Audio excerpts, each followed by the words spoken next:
नमस्कार, मैं विशाखा ठाकुर। स्वागत है आप सभी का 3.0 टीवी में।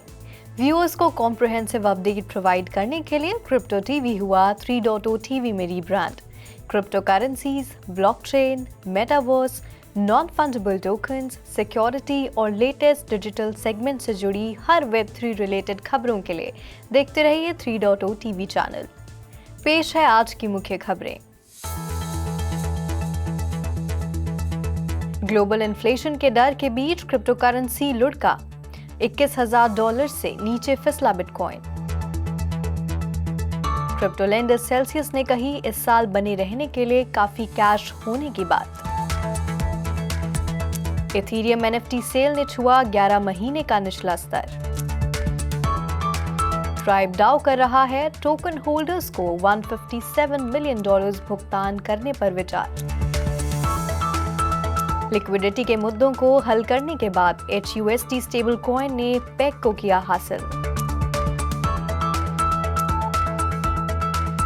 कैनेडियन बैंक नियामक ने क्रिप्टो लिक्विडिटी बैंकिंग रूल्स का दिया विवरण। Socios.com को इटली में मिला रेगुलेटरी अप्रूवल, स्पोर्ट्स टोकन में आई उछाल। और अब खबरें विस्तार से। वीकेंड में क्रिप्टो करेंसी में गिरावट जारी रही।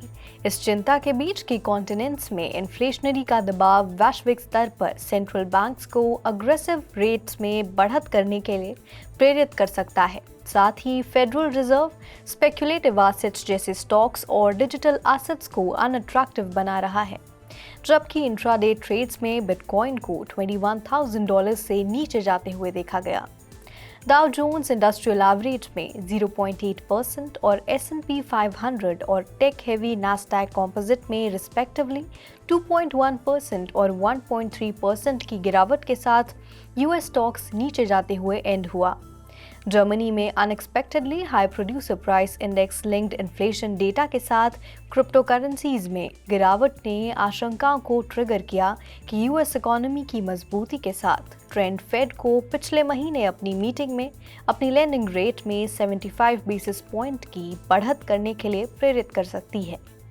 CME फेड वॉच टूल के अनुसार बारीकी से ट्रैक किए गए बेंचमार्क जर्मन PPI डेटा के जारी होने के बाद US फेडरल रिजर्व द्वारा फेडरल फंड्स की रेट 75 बेसिस पॉइंट्स बढ़ाने की संभावना एक दिन पहले 41% से बढ़कर 44.5% हो गई है। डेटा से पता चलता है कि क्रिप्टो करेंसी एक्सचेंजेस ने पिछले 24 घंटों में फ्यूचर्स में $500 बिलियन से अधिक मूल्य के पोजीशंस का लिक्विडेशन किया है। इन सब के बीच बिटकॉइन ने हाल ही में पिछले 24 घंटों में 7.7% से अधिक की गिरावट के साथ अराउंड $21,000 पर ट्रेड किया, जबकि ईथर को उसी समय के दौरान 10% से अधिक नीचे जाते हुए $1,620 के आसपास ट्रेड होते हुए देखा गया। वहीं अन्य सभी मेजर ऑल्ट कॉइन्स में भी गिरावट दर्ज की गई। Bankrupt crypto lender Celsius network के chief financial officer Chris Ferraro ने दावा किया है कि इस प्रोजेक्ट के पास अब साल के अंत तक इसके ऑपरेशंस के लिए पर्याप्त फंड है। 19 अगस्त को क्रेडिटर्स के साथ बैंकक्रप्सी हियरिंग कॉल में गवाही देते हुए फेरारो ने ये टिप्पणी की। सेल्सियस ने पहले अनुमान लगाया था कि अक्टूबर के अंत तक ये कैश से बाहर हो जाएगा। फंड्स के रिवाइज्ड अनुमानों में शामिल हैं जो ऑपरेशंस को चलाने में मदद करेंगे। बिटफिनिक्स को दिए गए लोन्स में $61 मिलियन जो आने वाले हफ्तों में मैच्योर होंगे, साथ ही सेल्स पर बचत में अप्रॉक्सीमेटली $20 मिलियन और खरीदे गए माइनिंग रिग्स पर टैक्सेस का उपयोग करेंगे। फेरारो के अनुसार सेल्सियस को 2023 की शुरुआत में कैश फ्लो पॉजिटिव होने की उम्मीद है। क्रिप्टो स्लैम के डेटा के अनुसार डिजिटल कलेक्टिबल्स में इन्वेस्टर के इंटरेस्ट की कमी के कारण इथीरियम की नॉन फंजेबल टोकन सेल्स की वॉल्यूम 11 महीने के निचले स्तर पर पहुंच गई। इथीरियम जुलाई में लगभग $535.7 मिलियन की टोटल NFT सेल्स वॉल्यूम के साथ स्ट्रगल करता रहा, हालांकि वह सबसे पॉपुलर ब्लॉकचेन बना रहा। जून में इथीरियम पर बेचे गए डिजिटल कलेक्टिबल्स की टोटल वैल्यू लगभग $722.4 मिलियन थी। सेल्स की वॉल्यूम में गिरावट को यूनिक बायर्स की संख्या में गिरावट, ओवरऑल ट्रांजैक्शंस और CryptoPunks, Bored Ape Yacht Club, Mutant Ape Yacht Club, Art Blocks Otherdeed, Azuki, Clonex, Moonbirds और वी फ्रेंड्स जैसे NFT प्रोजेक्ट्स के एवरेज सेल वैल्यू के लिए जिम्मेदार ठहराया जा सकता है। ट्राइब डाओ, जिसने पिछले साल रारी को एक्वायर किया था, उसने $multi-million के रिडेम्पशन प्लान की रूपरेखा तैयार की है, जिसमें टोकन होल्डर्स के साथ साथ अप्रैल में $80 मिलियन रारी हैक से प्रभावित लोगों को क्रिप्टो एसेट्स के डिस्ट्रीब्यूशन पर विचार किया गया है। ट्राइब डाओ ने ट्राइब होल्डर्स को बचे हुए डाओ कंट्रोल्ड एसेट्स डिस्ट्रीब्यूट करने और रारी हैक के विक्टिम्स को मुआवजा देने के लिए लगभग $157 मिलियन के रिडेम्पशन प्लान का प्रस्ताव दिया है। टोकन होल्डर्स द्वारा भविष्य में डाओ वोट के दौरान अप्रूवल की आवश्यकता होगी। राडी कैपिटल एक प्रोटोकॉल जो यूजर्स को विभिन्न एसेट्स के लिए कस्टम बोरोइंग और लेंडिंग मार्केट्स बनाने की अनुमति देता है। उसने 30 अप्रैल को 7 सो कॉल्ड फ्यूज पोल से अप्रॉक्सीमेटली $80 मिलियन ड्रेन को देखा है। 18 अगस्त को 8% की गिरावट के बाद स्टेबल यूनिवर्सल ने HUSD स्टेबल कॉइन जारी की और इसके साथ ही वह अपने $1 पेग पर वापस आ गई।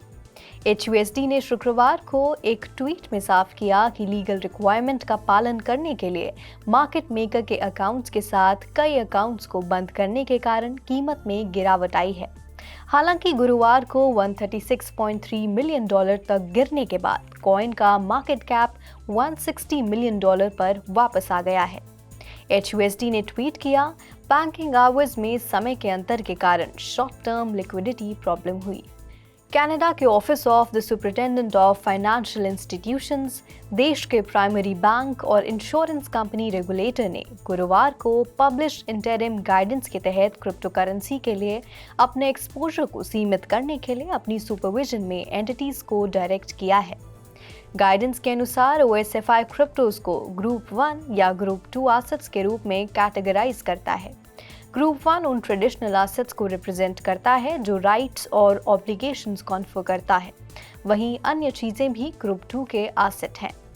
अगर उनकी टोटल ग्रॉस पोजीशन कैपिटल के 1% से ज़्यादा है और अगर उनकी टोटल नेट शॉर्ट पोजीशन उनके कैपिटल के 0.1% से ज़्यादा है तो रेगुलेटेड एंटिटीज़ को OSFI को खबर देने की ज़रूरत है। नियामक ने कहा, अगर कोई एंटिटी दूसरे क्रिप्टो रिलेटेड एक्टिविटीज़ को कंडक्ट करना चाहती है तो उसे OSFI में अपने सुपरवाइजर से संपर्क करने और ज़रूरत पड़ने पर जानकारी साझा करने की ज़रूरत है। एक मेजर इशूअर Socios.com ने कहा कि इस हफ्ते स्पोर्ट्स फैंस के लिए टोकन का मूल्य बढ़ गया है। उसने कहा कि उसे इटली में ऑपरेट करने के लिए रेगुलेटरी अप्रूवल हासिल हुआ था। घोषणा के बाद सेंटोर्स FC फैन टोकन एक दिन पहले अपने मूल्य से 150% से ज़्यादा बढ़कर लगभग $15 हो गया, जबकि फैनसाइट प्लेटफॉर्म की मेन करेंसी चिलीज में लगभग 12% की बढ़त हुई। आज के लिए फिलहाल इतना ही। ऐसी ही तमाम अपडेट्स के लिए देखते रहिए 3.0 TV। मैं विशाखा अब लेती हूँ आपसे विदा।